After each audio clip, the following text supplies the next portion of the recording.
Echo of Varshan is the tormented malignance lurking beneath the Tree of Whispers.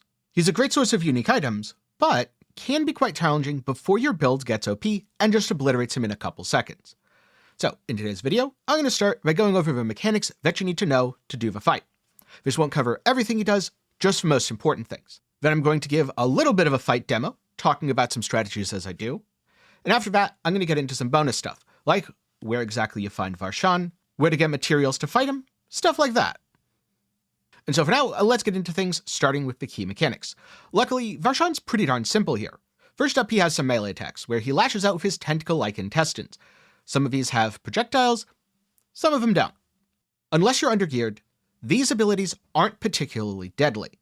You should try to avoid them when you can, use a potion when you get low, but don't worry too much if you get hit. It's the other things he does that you really need to focus on. For example, he will summon malignant minions and attempt to absorb their power. Again, once you're geared, this is pretty darn easy. You can just burst them down in a couple seconds and they're not a particular challenge. But before you are geared, you really need to focus these down because if Varshan is able to complete his channel, he gains very dangerous buffs. This could include the ability for him to inflict daze every time he hits you. He can inflict a damage over time effect, which is really nasty and will burn through your health very quickly, even if you are res capped. He can drain your resources on hit, potentially causing your build to break, or he can give himself a barrier that takes quite a lot of damage to get through. And again, if you're already struggling for damage, this compounds the problem. If you're still struggling with this, consider the Cry Rune. This invokes the Spiritborn's Vortex, which will pull all the adds onto a central location. That way you can DPS them down and also safely deal damage to the boss. This is a great way to maximize your damage uptime, especially when you're undergeared. Varshan's most complicated and most deadly mechanic is his Putrid Dance, where he draws upon the power of corruption to create a pattern on the floor. This hits incredibly hard, especially if you're fighting him on Torment 4, and worse yet, it permanently increases the damage you take from all sources for the rest of the fight, so each time you get hit, it makes the encounter exponentially more difficult. And on that note, if you want a little more leeway, consider hiring the mercenary Rehair, as he can absorb one otherwise fatal attack for you. This follows 3 patterns. The general rule of thumb is, look at what's happening on the floor, and don't stand in the pink stuff. The first pattern, he simply goes in a circle around the room. So a quadrant lights up, then it moves to the side, then it moves to the side. Very easy and simple to avoid. That is the easy one. Then next up is the pinwheel pattern, where he makes a series of triangles. I've found the best way to deal with this is to start on the inside, then move towards the outer edge, then move to the side, or alternatively, instead of moving to the side, move kind of diagonal and back in. If you have Nerves of Steel, you can actually just stay in the center and walk through the rotating safe space, but keep in mind, the telegraph of the upcoming move is going to make it look for a fraction of a second like there's no place that's safe to stand, so this can be a little bit difficult, especially if you're inexperienced with the fight. And then last up, his cross pattern. Visually, this one is pretty darn similar to the previous one, the big difference being that it starts with a cross. And you can avoid it in largely the same way, but again, be really careful about those ghost telegraphs. Like with the previous pattern, you can either kind of do a in, out, and around move, or you can stay in the center and move between the safe spaces. Again, just don't get too spooked out when it looks like there isn't a safe space, and remember that it telegraphs the move slightly before it explodes. So if you're standing in the telegraph that isn't dealing damage, you're totally fine. If you're standing in the explosion part, you're probably dead. Alright, and now let's just give an example of a fight, and I'll talk through the strategy that I'm doing. First up, he appears, and he immediately decides to use the cross pattern. So again, you can stay right in the middle and move around, or you can run to the outer edge, whichever you're more comfortable with. Then he summons some adds, which I need to go deal with, so I immediately run out to start dealing with the adds. I do have Vortex available, because I'm a Spiritborn, but I chose not to use it since not everyone's going to have it.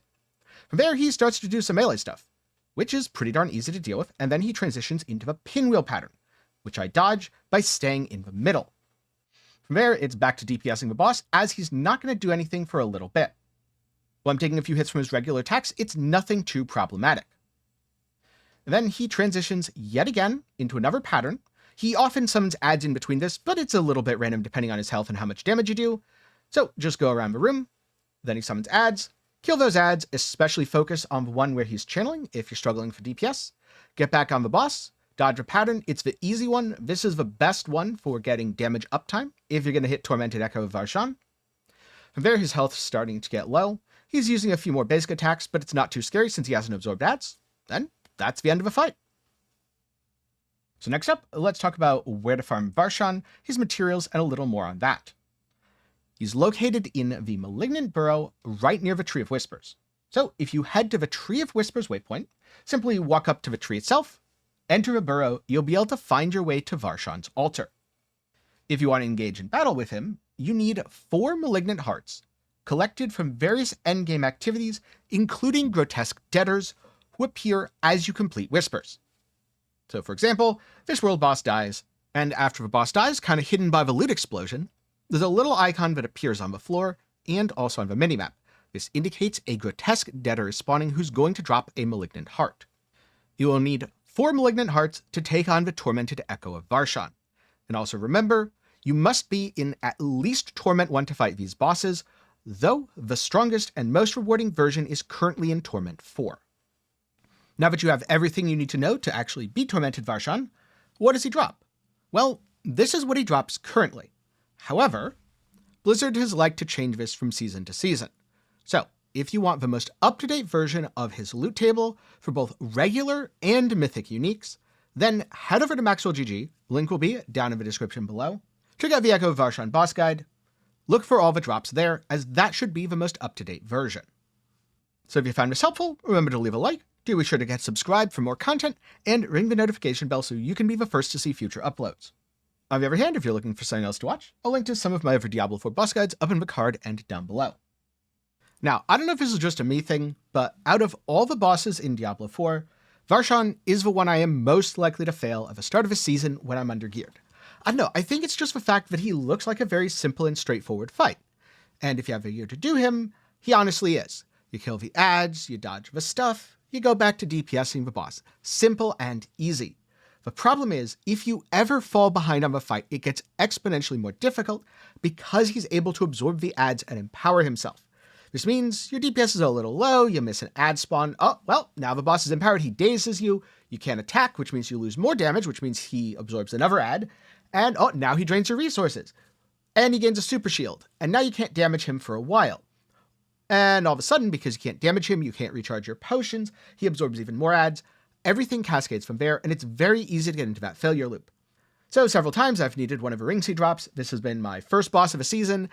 I fail it, and then I come back a few levels later and go, now, why did I do that to myself again? If you've had any similar experiences, feel free to share them down below. If not, thank you very much for watching to the end. I'm glad you enjoyed, and I hope to see you in the next one.